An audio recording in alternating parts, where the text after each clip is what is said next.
पूरी मेहनत से ट्रेनिंग करनी होगी और अपनी कल्टीवेशन को मैक्सिमम लेवल तक इंप्रूव करना होगा। लेकिन याद रखना, कोई भी अपनी ट्रेनिंग में लापरवाही नहीं करेगा। तुम सबको अपने रिस्पेक्टिव मास्टर्स की हर एक बात को फॉलो करना होगा, वरना सेक्ट के रूल्स के अनुसार पनिशमेंट दी जाएगी। ये सुनते ही सारे डिसाइपल्स एक साथ चिल्ला उठते हैं कि सेक्ट मास्टर आप चिंता मत कीजिए, हम आपको बिल्कुल भी डिसअपॉइंट नहीं करेंगे। और इसके बाद सब लोग ट्रेनिंग के लिए वहां से चले जाते हैं। और उनके जाते ही वांग अपने मन में सोचता है कि मेरे पास अभी 1 लाख सेक्ट पॉइंट्स हैं और अब सही वक्त आ गया है थोड़ा ड्रॉ करने का। और वो सिस्टम से कहता है कि मैं 10,000 सेक्ट पॉइंट्स के ड्रॉज करना चाहता हूँ।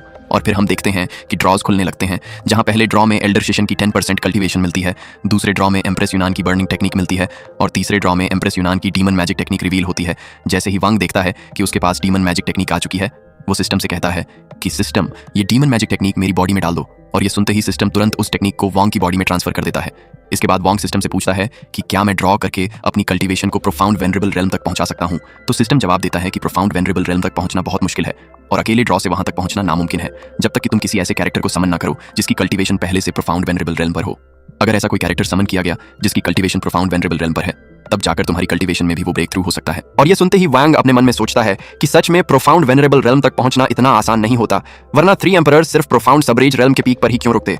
और इतना सोचते ही सीन सीधे 10 डेज बाद कट हो जाता है, जहां सारे डिसाइपल्स और एल्डर्स एक जगह इकट्ठा हो चुके होते हैं। और वांग उन्हें देखकर बोलता है कि इंप्रेसिव लगता है कि तुम सबने अच्छे से ट्रेनिंग ली है और तुम्हारी स्ट्रेंथ पहले के मुकाबले कई गुना बढ़ चुकी है। लेकिन तभी वांग लेचिंग की तरफ देखता है और थोड़ा उदास होकर कहता है कि तुम मेरे सबसे क्लोज डिसाइपल हो, मुझे उम्मीद थी तुम और हाई लेवल तक पहुंचोगे, लेकिन तुमने डिसअपॉइंटमेंट किया। और ये सुनते ही लेचिंग रोते हुए कहता है कि सेकंड लीडर एल्डर यू बहुत ही खतरनाक है, अगर मैंने थोड़ा और ट्रेनिंग किया होता तो वो तो मुझे पीट पीट कर ही मार देती। और ये सुनते ही वांग सिस्टम से कहता है कि ठीक है, अब मैं अपना तरीका इस्तेमाल करूंगा इनकी कल्टीवेशन बढ़ाने के लिए। और वो सिस्टम से कहता है कि सिस्टम, जो कल्टीवेशन ड्रॉ है वो लेचिंग, लिंगफे, ली हाई और यूनफे की बॉडी में सेंड कर दो। और ये कहते ही वांग अपनी पावर उन चारों की बॉडी में इंजेक्ट करता है और बोलता है कि अब वक्त आ गया है तुम्हारी लिमिट्स तोड़ने का। और जैसे ही पावर उनके अंदर जाती है, लेचिंग एंट्री फेज रेल्म के अर्ली स्टेज पर पहुंच जाता है, लिंगफे एंट्री फेज रेल्म के पीक स्टेज पर पहुंच जाती है, ली हाई नोबिलिटी रेल्म के अर्ली स्टेज पर पहुंच जाता है और यूनफे नोबिलिटी रेल्म के पीक स्टेज तक पहुंच जाता है।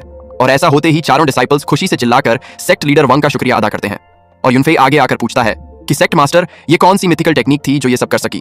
और उसके इतना पूछने पर लिचिंग वांग जैसे ही यूनफे की बात सुनता है, लिचिंग आगे बढ़कर मुस्कुराते हुए बोलता है कि अरे भाई, इसमें इतना सरप्राइज होने वाली क्या बात है, तुम्हें तो सेक्ट मास्टर ने सिर्फ नोबिलिटी रेल्म के अर्ली स्टेज से पीक स्टेज तक पहुंचाया है, लेकिन हमारे सेक्ट मास्टर ने तो एल्डर को नोबिलिटी रेल्म से उठाकर प्रोफाउंड सबरेज रेल्म तक पहुंचा दिया था। और ये कहते ही वांग जुवान शाह से पूछता है कि जुवान शाह, क्या वो फ्लाइंग बोट तैयार हो चुकी है जो मैंने तुमसे बनवाने को कहा था। तो जुवान शाह हंसते हुए जवाब देता है, सेक्ट लीडर, वो पूरी तरह तैयार है और मुझे पूरा यकीन है कि आपको उसमें काफी आरामदायक महसूस होगा। और इतना कहते ही वो एक विशाल फ्लाइंग बोट को लेकर आता है, जिसे देखकर डिसाइपल्स हैरानी में चिल्लाते हुए कहते हैं कि क्या डिवाइन इमॉर्टल सेक्ट के पास ऐसे भी हिडन आइटम्स थे जो अब तक किसी को नहीं दिखाए गए थे।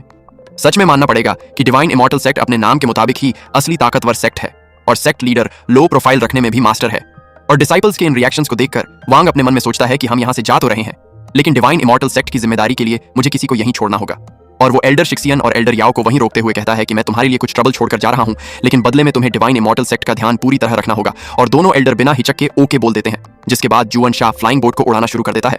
और डिसाइपल्स खुशी से बोलते हैं कि यह कितना ज्यादा कंफर्टेबल है। और सब देखकर वांग मन ही मन सोचता है कि आज तक इस दुनिया में कोई भी डिवाइन इमॉर्टल सेक्ट की असली ताकत को नहीं जानता था, तो अब वक्त आ चुका है इस दुनिया को दिखाने का कि डिवाइन इमॉर्टल सेक्ट असल में क्या है। मैं इस दुनिया को हिला कर रख दूंगा। और ये सोचते ही वह चिल्लाकर जुवन शाह से कहता है कि चलो यहाँ से निकलते हैं। और उसी वक्त जुवन शाह फुल स्पीड में फ्लाइंग बोट को लेकर उड़ जाता है और सीन कट होकर एक नई जगह पर आता है, जहां स्क्रीन पर दिखाया जाता है कि इस जगह का नाम है गॉड फेल इनटू एंशिएंट अर्थ। और कैमरा जूम करता है एक खास सिटी पर जिसका नाम होता है शाइलिन सिटी, जहां पर लोग इधर उधर घूम रहे होते हैं और कल्टीवेटर्स भी सिटी में एंटर कर रहे होते हैं।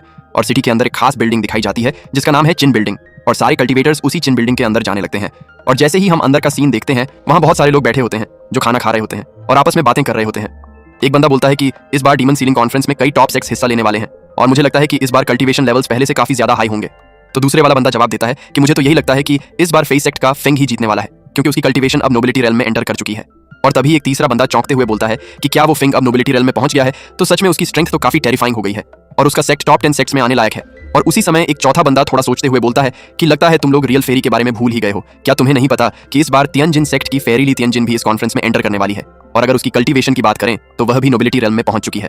तो सुनते ही उसका साथी भी बोलता है कि हाँ, बिल्कुल सही कहा तुमने, और इस बार तो हमें यारी एम्पायर के टॉप 5 सबसे पावरफुल सेक्ट्स को देखने का मौका मिलेगा और उनमें से जो नंबर 1 ब्यूटी है वो भी इस बार दिखाई देगी। तो सच में इस बार की ट्रिप टोटली वर्थ होगी। तभी उनका एक और साथी थोड़ा गंभीर होकर बोलता है कि अगर तुम लोग ली तियनजिन के बारे में कुछ भी गलत सोच रहे हो तो अभी भूल जाओ, क्योंकि प्रिंस यूनफे खुद उसे पसंद करता है और उसे अपनी वाइफ बनाना चाहता है। और जैसे ही वो ये बोलता है, सामने खड़ी 2 लड़कियां दिखाई देती हैं, जिनमें से एक दूसरी से कहती हैं, मास्टर प्लीज अंदर चलिए। और अंदर आते ही वे दोनों अपने रोब्स उतार देती हैं और हम देख सकते हैं कि उनमें से जो दूसरी लड़की है वो कोई और नहीं बल्कि खुद ली तियानजिन है। और फिर वे दोनों अपनी चेयर्स पर बैठ जाती हैं, जिसके बाद ली तियानजिन की मास्टर उससे कहती है कि इस बार के डीमन सीलिंग कॉन्फ्रेंस में प्रिंस भी हिस्सा लेगा और मैं चाहती हूँ कि तुम उसके साथ अच्छे से कोऑपरेट करो। उसे नाराज मत करना क्योंकि इसका असर हमारे सेक्ट पर भी पड़ेगा और मैं चाहती हूँ कि तुम इसे अच्छे से याद रखो।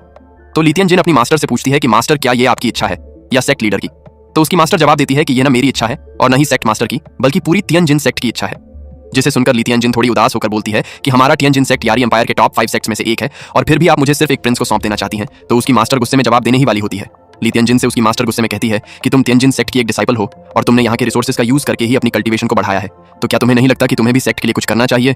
और इतना कहकर वो पीछे देखती है जहां वांग की फ्लाइंग शिप वहां पर पहुंच चुकी होती है और उसे देखकर वो मास्टर बोलती है कि ये कैसा सेक्ट है जो लोगों को अट्रैक्ट करने के लिए अपनी शिप पर इस तरह के शब्द लिखकर लाया है और इसने गॉड जैसा शब्द अपनी शिप पर सिर्फ अटेंशन पाने के लिए लिख दिया है। क्या इसे लगता है कि इसकी शिप गॉड नाम के लायक है भी और नहीं?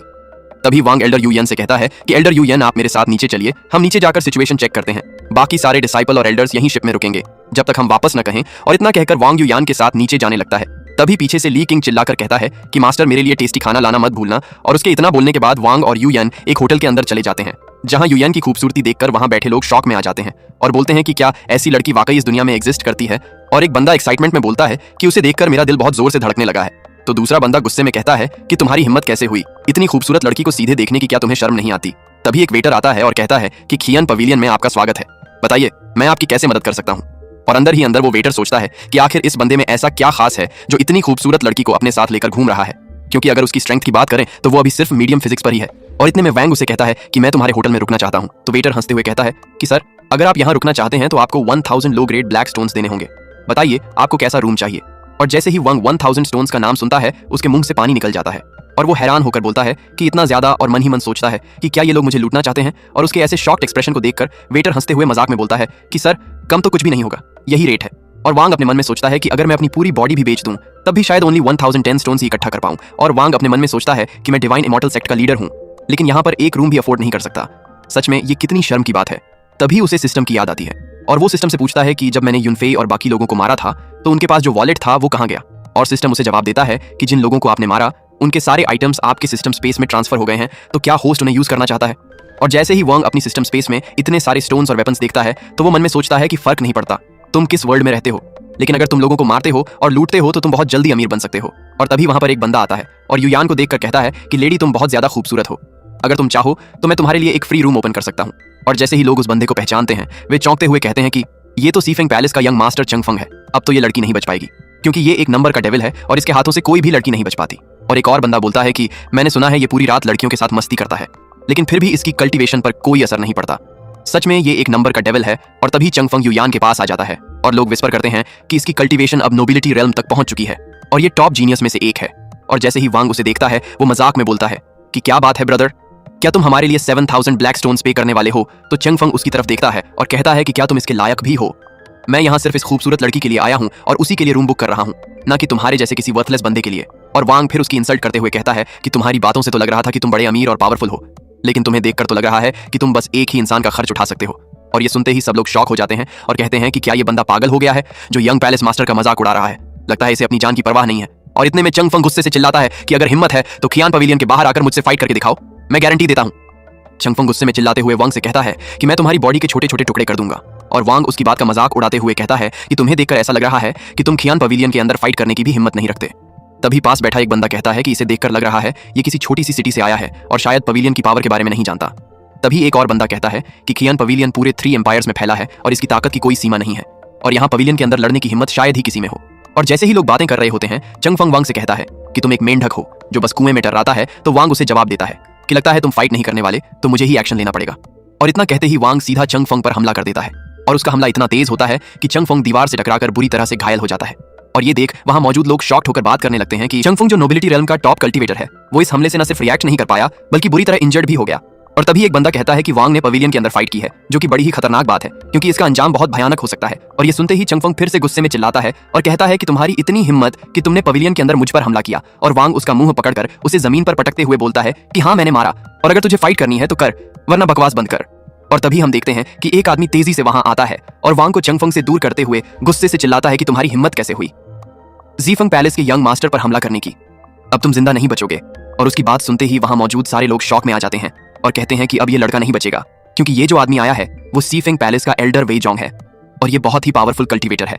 और तभी एक और बंदा कहता है कि सही कह रहे हो, क्योंकि वेई जोंग की कल्टीवेशन अब प्रोफाउंड सब रेल्म तक पहुंच चुकी है और अब वांग का बचना लगभग नामुमकिन है। और जब लोग ये सब बातें कर रहे होते हैं तो ली तियानजिन जो वांग की मास्टर होती है वो भी उसकी तरफ देखने लगती है और अपने मन में सोचती है कि क्या सच में इस लड़के को अपनी जान की कोई परवाह नहीं है जो खियान पवेलियन के अंदर इस तरह की हरकत कर रहा है। उसने यहाँ दो बहुत बड़ी गलतियां कर दी। पहली तो यह कि उसने पवेलियन के अंदर फाइट की और दूसरी यह कि उसने सीफिंग पैलेस के यंग मास्टर पर अटैक कर दिया। और अब क्योंकि सीफिंग इंपीरियल पैलेस का एल्डर यहाँ आ चुका है तो अब इसका बचना नामुमकिन है। और ली तियानजिन ये सोच ही रही होती है, तभी वांग को देखते हुए उसके मन में आता है कि क्या सच में इसका कोई पावरफुल सपोर्ट है। तभी वांग सीधे एल्डर से कहता है कि तुम्हें देखकर लग रहा है कि तुम मुझ पर हमला करना चाहते हो, तो फिर ट्राई क्यों नहीं करते। तभी वहां पर एक लड़की आती है और कहती है कि मेरे प्यारे गेस्ट, ऐसा लगता है कि आप पवेलियन के रूल्स को नहीं जानते। और वो लड़की कोई और नहीं बल्कि अननियन पवेलियन की एल्डर जोकिन होती है। और एल्डर जोकिन को वहां देखकर सभी लोग शॉक्ड हो जाते हैं और कहते हैं कि यह तो वही एल्डर जोकिन है जो अननियन पवेलियन को संभालती है और उसकी कल्टीवेशन भी बहुत हाई लेवल पर है। तो अब तो इस लड़के का बचना बहुत मुश्किल है। और कोई दूसरा बंदा बोलता है कि सच में एल्डर जोकिन कितनी खूबसूरत है, यहाँ आना वाकई सक्सेसफुल रहा। और जब लोग ऐसा कह रहे होते हैं तब वांग एल्डर जोकिन की तारीफ करने लगता है और कहता है कि मानना पड़ेगा, अननियन पवेलियन की एल्डर बहुत ही सुंदर है और मुझे सच में बहुत दुख है कि मेरे कारण इतनी खूबसूरत एल्डर को यहाँ आना पड़ा, इसलिए मैं आपसे माफी मांगता हूँ। और ये सुनकर वहाँ खड़े लोग और भी ज्यादा शॉक्ड हो जाते हैं। और एक बंदा कहता है कि क्या यह पागल हो गया है, और दूसरा कहता है कि इसे तो अभी तक घुटनों पर बैठकर एल्डर से माफी मांगनी चाहिए थी, लेकिन ये तो उन्हीं से फ्लर्टिंग करने लगा है। और जब ये सब हो रहा होता है तब सीफिंग पैलेस का एल्डर बहुत खुश होता है और मन में सोचता है कि मैं तो इसको मारने का कोई मौका ढूंढ रहा था, लेकिन इसने खुद ही अपनी मौत बुला ली। और उसी वक्त एल्डर जोकिन आगे आती है। वो मुस्कुराते हुए वांग से बोलती है कि मेरी तारीफ करने के लिए तुम्हारा बहुत बहुत धन्यवाद। जो सुनकर वांग भी हंसते हुए बोलता है कि अरे ये तो कुछ खास नहीं था, तुम वाकई में बहुत खूबसूरत हो। जो सुनते ही एल्डर जोकिन का चेहरा गंभीर हो जाता है और वह सीधे वांग से कहती है कि तुमने हमारे ज्ञान पवेलियन के अंदर लड़ाई करके हमारे कान्यन पवेलियन के नियमों का उल्लंघन किया है, तो अब मैं जानना चाहती हूँ कि तुम्हारा यहाँ पर असली प्लान क्या है। और इतना कहते ही एल्डर जोकिन अपनी मेटरनल ऑरा को रिलीज करने लगती है, जिसे देखकर पीछे खड़ा फियांग पैलेस का एल्डर मन ही मन हंसते हुए सोचता है कि फाइनली अब ये लड़का मरेगा। और उसके इतना सोचते ही वांग एल्डर जोकिन की तरफ देखकर कहता है कि देखो, मैं जानबूझकर आपके अनइवन पवेलियन को ऑफेंड नहीं करना चाहता था और ना ही मैं उस इंसान को कभी नाराज करना चाहूंगा जो खुद मुझे नाराज नहीं करना चाहता। लेकिन मैं ये बात साफ कर देना चाहता हूं कि मुझे फर्क नहीं पड़ता कि तुम लोग कितने पावरफुल हो या तुम्हारे पीछे कौन खड़ा है। अगर तुम लोग मुझे या मेरे एक्शंस को थ्रेटन करोगे तो मैं तुम्हें खत्म कर दूंगा। और चूंकि इस बच्चे ने एल्डर युएन का अपमान किया था तो एल्डर युएन के लिए अब मुझे इसे खत्म करना ही पड़ेगा। ये सुनते ही फियांग पैलेस का एल्डर सीधा वांग पर अटैक करते हुए कहता है कि ब्रदर, तुमने सिर्फ एल्डर का अपमान नहीं किया बल्कि मेरे पैलेस के यंग मास्टर को भी नुकसान पहुंचाने की कोशिश की और अब तुम्हें कोई नहीं बचा सकता। मैं तुम्हें मार कर ही रहूंगा। और जैसे ही वह अटैक करने वाला होता है